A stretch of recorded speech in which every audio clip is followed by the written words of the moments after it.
रवलन सुनी ये चैनल के सब्सक्राइब करी ताकि हर गाना रवलन के बीच पहुंचे। नमस्कार।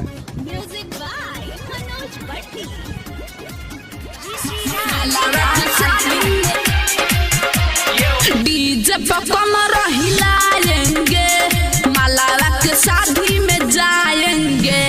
डीजे पे कमर हिलाएंगे, मलाला के शादी में जाएंगे। दिल हमर तोड़लस साथ छोड़लस तो करे खुशी में रोएंगे। डीजे पे कमर हिलाएंगे, मलाला के शादी में जाएंगे। डीजे पे कमर हिलाएंगे, मलाला के शादी में जाएंगे। डीजे पे कमर में हिलाएंगे,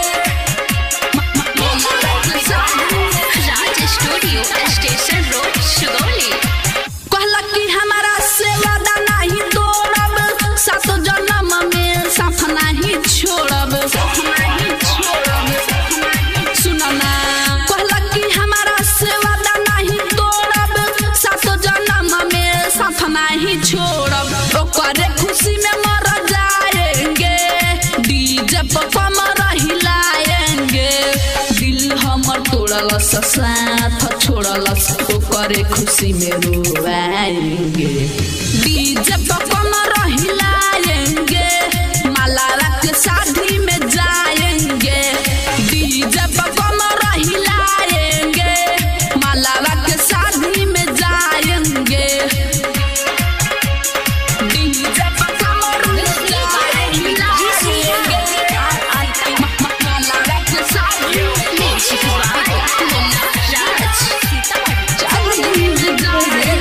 ऐसा न देहलस हमके जखम रे, मुअल के बाद नहीं होई कब कमरे। ऐसा न दिहलस हमके जखम रे, मुअल के बाद नहीं होई कब कमरे। दिलारा के अपना समझाएंगे, डीजे पे कमर हिलाएंगे। दिल हमर तोड़लस साथ छोड़लस ओकरे खुशी में रोएंगे। डीजे पे कमर हिलाएंगे, मलाला के शादी में जाएंगे। डीजे पे कमर हिलाएंगे, मलाला के शादी में जाएंगे। डीजे पे कमर हिलाएंगे, मलाला के शादी में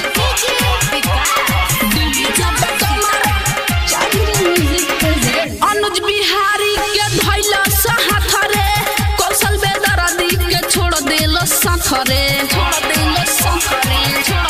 सुना ना, अनुज बिहारी के धैल साथ रे, कौशल बेदर्दी के छोड़ देल साथ रे। जनार्दन मुकेश के बुलाएंगे, डीजे पे कमर हिलाएंगे। दिल हमर तोड़लस साथ छोड़लस ओकरे खुशी में रोएंगे। डीजे पे कमर हिलाएंगे, मलाला के शादी में जाएंगे। डीजे पे कमर हिलाएंगे, मलाला के शादी में जाएंगे। दिल हमर तोड़लस साथ छोड़लस ओकरे खुशी में रोएंगे।